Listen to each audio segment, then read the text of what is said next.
네, 답답한 정치 이슈를 팍팍 때려보는 시간입니다. 정치 펀치. 지난주 정청래 민주당 의원 함께했고요. 이번 주는 김재원 국민의힘 전 최고위원과 말씀 나눠보겠습니다. 안녕하세요. 안녕하세요. 예, 그 말씀 나눠보기 전에 조금 전 전해드린 북한 미사일 발사 관련해서 속보 하나 전해드리고 가겠습니다. 일본 정부 발표인데요. 북미사일이 일본 열도를 통과해서 태평양에 낙하한 듯. 북미사일 안보리 위반, 일본 주민 안전 위협, 이렇게 헤드라인이 나오고 있습니다. NHK가 보도한 건데, 일본 북미사일에 홋카이도, 아오모리 피난 지시, 예, 이렇게 되어 있습니다. 싱숭생숭하네요. 뭐가 다. 전체적으로 지금 뭔가 불안정한 시기가 아닌가 생각이 듭니다. 세계 정세도 그렇고, 그렇죠. 미국의 네. 패권이 중국에 의해서 이제 끼우뚱한 상황에서 미국이 그걸 지키려고 하다 보니까 조금 좀 지나친 측면이 있으면서, 그게 또 우방이 우리한테 타격이 오기도 하고, 그게 또 IRA의 어떤 전기차 보조금 차별의 하나의 모습이기도 하고. 그뿐만 아니라 예. 이미 그 러시아의 푸틴 대통령이 그렇죠. 그 도발한 이 러시아 전쟁의 그렇습니다. 여파가 굉장히 크고요. 예. 그리고 이제 과거에는 공포의 균형이라 해서 핵무기는 보유는 하되 사용할 수 없는 그런 것으로 이제 국제 정치가 거의 그 공식화되었었는데, 지금 뭐 핵무기 사용 이야기가 나올 정도로 그렇습니다. 세계 전체가 혼란스럽고, 북한은 거기에 대해서 우리나라의 그동안에 그 소위 진보 진영에서는 북한이 핵무기를 보유하더라도 우리 대한민국을 향해서 사용할 일은 없다는 식으로 국민들에게 마취를 왔는데, 직접 사용하겠다고 아예 법제화까지 법으로 명문화해서 예, 조항. 명문화해서 이제 핵공갈을 자행하고 있는 데다가, 지금 보다시피 이 일본 열도를 지나서 태평양에 떨어질 정도로 운반체를 확보했으니, 운반체에다 핵무기를 그 만약에 그 탑재해서 쏜다면, 그럼 이 동북아시아뿐만 아니라 멀리 미국까지도 보낼 수 있다는 그렇죠. 논리가 되거든요. 그러니까 이런 이 현실을 정확히 인식을 하고 대처를 해야 되지 않을까 싶습니다. 그때 대처가 뭐 강경책이 있고 온건책이 있고 뭐 여러 가지가 있을 텐데, 근데 참 그동안에 마땅치가 않습니다. 예, 근데 예. 그동안에 그런 식으로 대처를 했지만, 결과는 이렇게 무슨 북한의 인도적 지원이라는 이름으로 여러 가지 지원을 해왔지만, 예. 결국에는 북한의 핵공갈에 시달리는 꼴이 되고 말았거든요. 그러니까 어떤 형태로든 새로운 또 방향도 모색해야죠. 알겠습니다. 그 문재인 전 대통령 그 서면 조사와 관련해서도 이게 사실은 이제 북한과 관련된 거잖아요. 네. 그래서 이제 진상 규명이 그 전 정권에서 된 것과 지금 정권에서 하는 것이 좀 다르게 나오는 것 같고, 감사원이 지금 서면 조사에 응해야 한다. 우리는 법적으로 지금 잘 하고 있다. 뭐 이렇게 주장을 하고 있는데, 의원님은 비슷한 생각? 아니, 우리가 5년 예. 전으로 시계를 돌려놓고 보면 예. 그때 각 부처에 적폐청산위원회를 만들어서 그 전임 정권의 각종 불법 행위에 대해서 얼마나 많은 그 사건을 일으켰습니까? 그리고 예. 그중에 상당 부분은 무혐의거나 무죄로 끝났거든요. 그러나 그때 당시에 그 과거 정권에 있었던 사람들 정말 그 토끼몰이 하듯이 조사를 하고 수사를 하고 했거든요.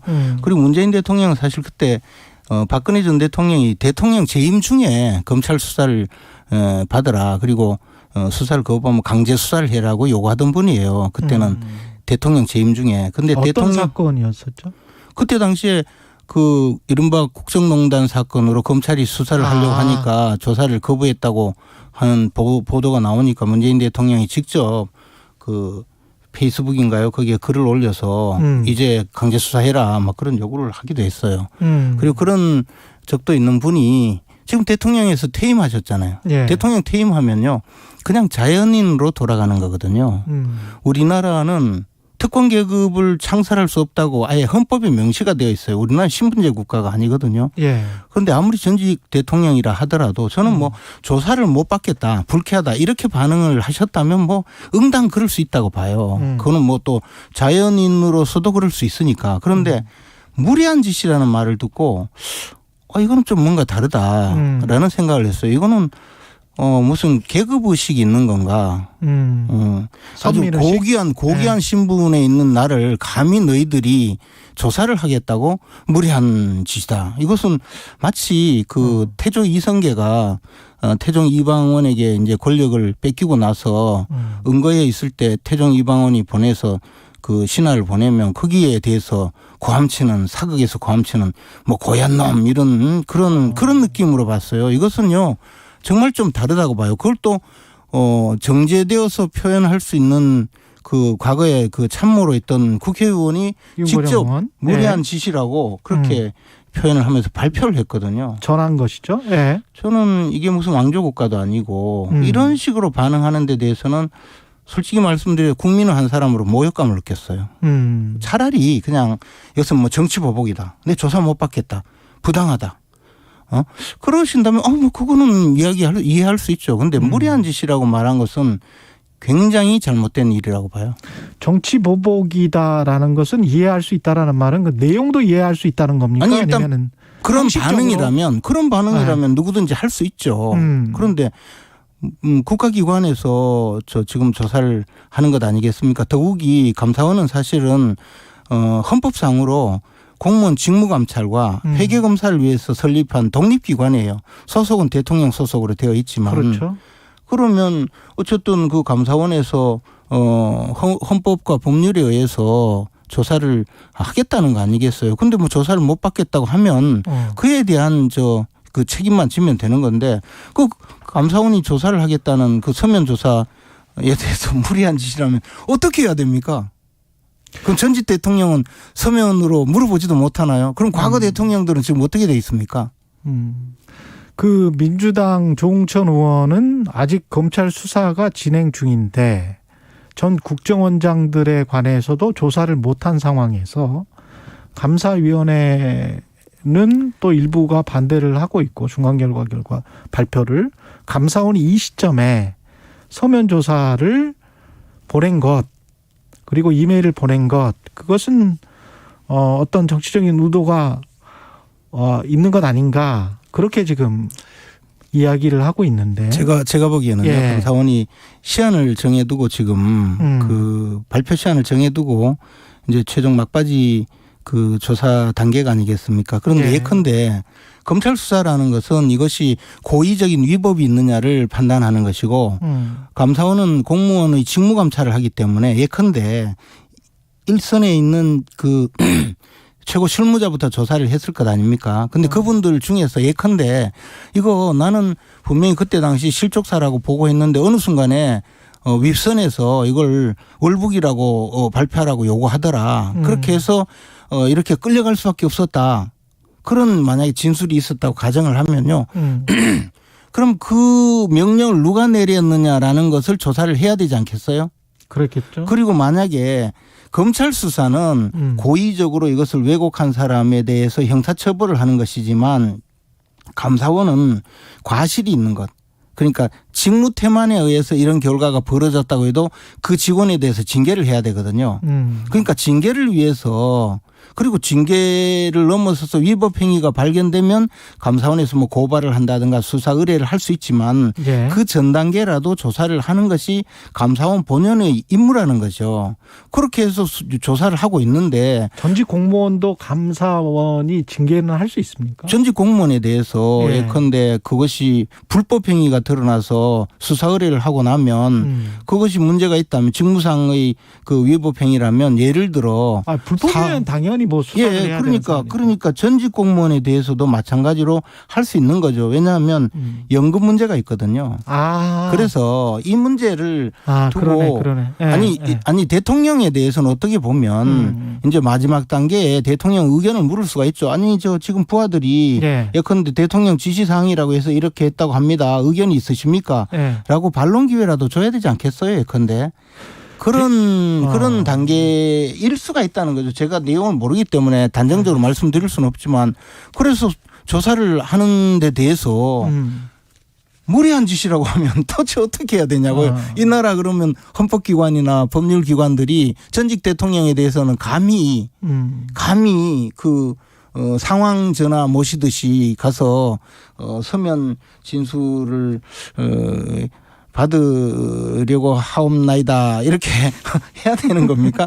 그래도 무리한 짓이라는 네. 반응을 들어야 됩니까? 그 말씀도 이해가 충분히 되네요. 근데 박지원 전 국정원장은 이게 감사원의 단독 플레이냐?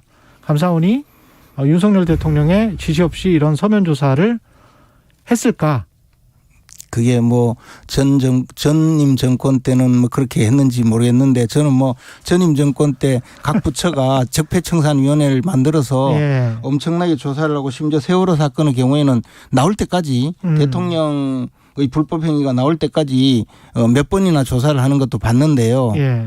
지금 감사원이 과연 그런지 여부는 제가 뭐 어떻게 말씀을 드리겠습니까?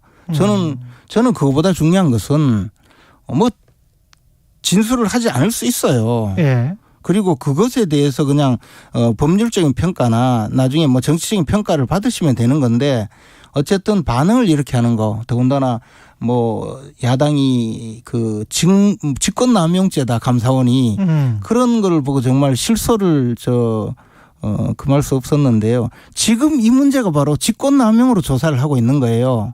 전직 문재인 전 대통령과 박지원 전 국정원장 그리고 서훈 국가안보실장 이런 분들이 과연 이것이 그 쉽게 말해서 실족이었는데도 이것을 월북으로 그 만약에 바꾸도록 지시를 했다면 그것이 바로 의무 없는 일을 부하 직원에게 시킨 거거든요. 불법행위를 시킨 거잖아요. 예.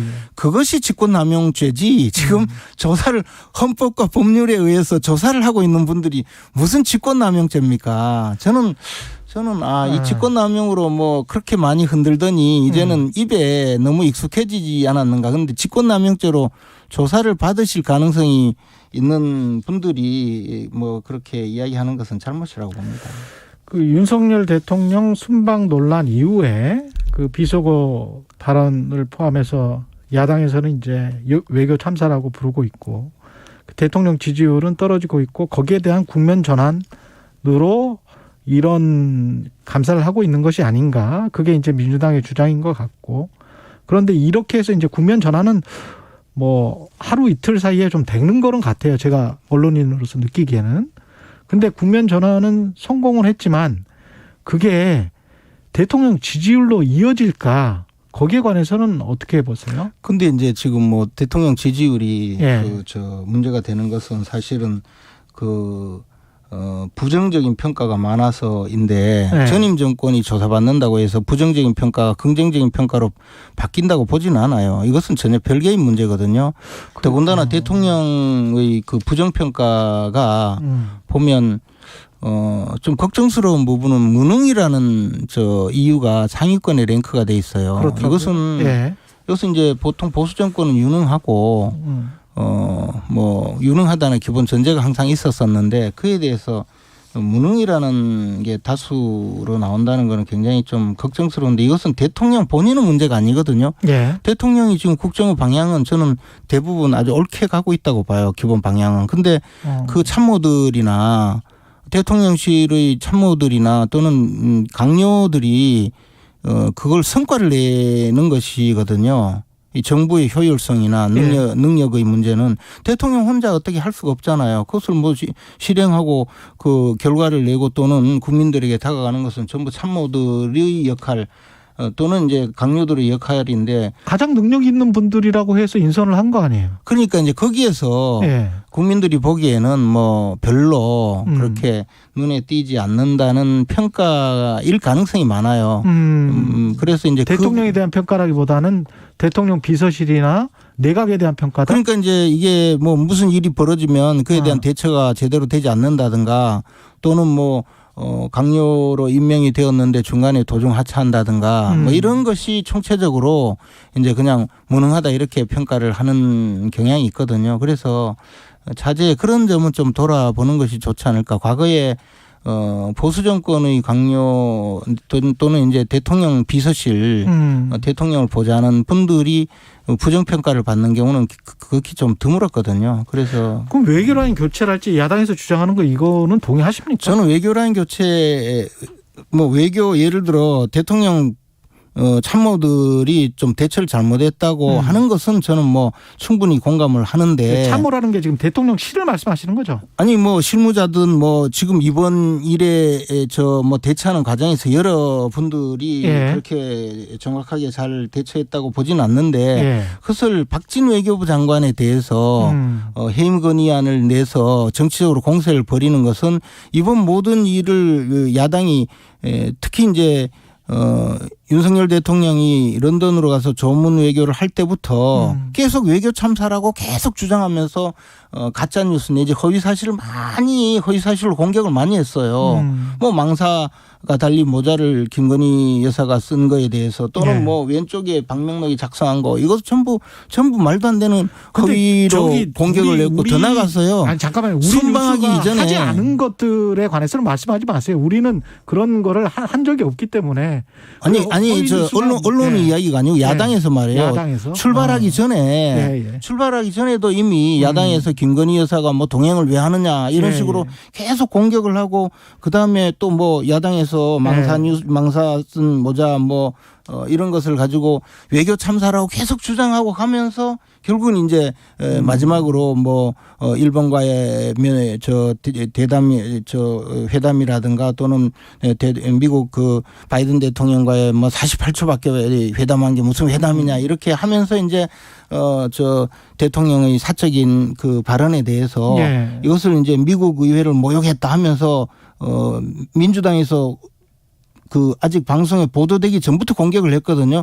그 결정판으로 이것을 모두 연결하기 위해서 박진 외교부 장관 해임 건의안을 내면서 그렇게 보시군요. 외교 참사다라고 이것을 프레임에 완전 씌우기 위해서 저는 벌이는 정치 공세라고 봐요. 이런 것을 만약에 그대로 인정을 하면 앞의 모든 것이 전부 다 이제 외교 참사가 맞다. 그리고 박진 외교장관이 그에 대해서 책임을 지고 물러간 것이다라고 전체적으로 그 인정하는 꼴이 된다. 줄거리가 그렇게 완성되기 때문에 그 점에 대해서 동의할 수가 없는 거죠.